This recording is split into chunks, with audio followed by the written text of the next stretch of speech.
One of my earliest big videos was an explanation of why I always have canned chickpeas in my pantry, and even though everything in that video is still true, I need to revisit it. There has been a development in the garbanzo space. According to America's Test Kitchen, the move is to drain and rinse a can of chickpeas, put them on a plate, and then microwave them for 5 minutes first. They actually say to microwave them for 10 minutes, but that, in my opinion, makes the beans too crunchy for eating as a meal. 10 minutes gets you a peanut-adjacent snack that you can eat by hand one by one, but for a composed dish, just do 5.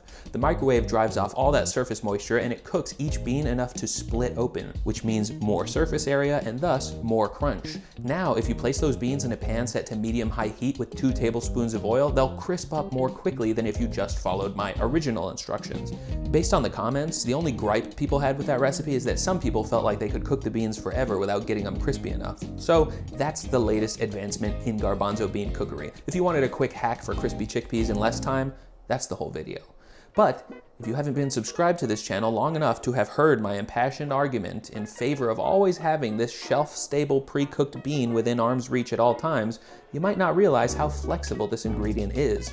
Originally, I instructed viewers to salt and spice their chickpeas before scattering them with tons of fresh chopped herbs, but I eat these so frequently that naturally I've diversified my preparation. This is my current fave. Season the chickpeas with a barbecue spice mix while they're sizzling, cut the heat when they're crispy, and then douse them in a high-quality runny barbecue sauce. The residual heat in the pan will get the sauce warm and tacky. Hit this with some cilantro, red onions, either fresh or pickled, and finally, if you have either, some sour cream or shredded cheddar. Whole chickpeas make horrible sandwiches since they just fall out, but they excel in wrap form. Follow my certified classic burrito building instructions to make this barbecue chickpea wrap.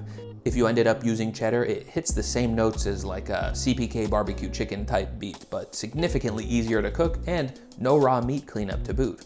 If this isn't a flavor profile you can get behind, let me put you onto Soul Sister's kimchi powder. A Patreon member named Zusingi sent me this a year or 2 ago, and now I can't stop buying more. This can put a whole dish on its back when it comes to flavor. Do the microwave trick, put the bonzos in a hot oily pan, and hit it with a little salt and a visible layer of kimchi powder.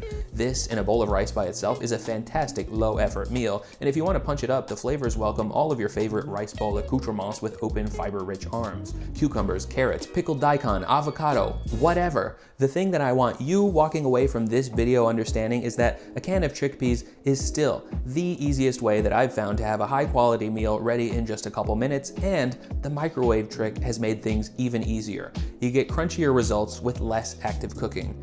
I think that with time, every home cook eventually realizes that your true mastery is measured not just by the success of your highest effort, most elaborate project meals, but also by the gradual raising of what's barely acceptable.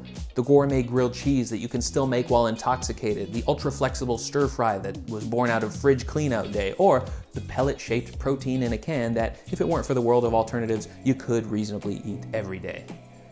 When I say it like that, it does sound like dog food. Woof.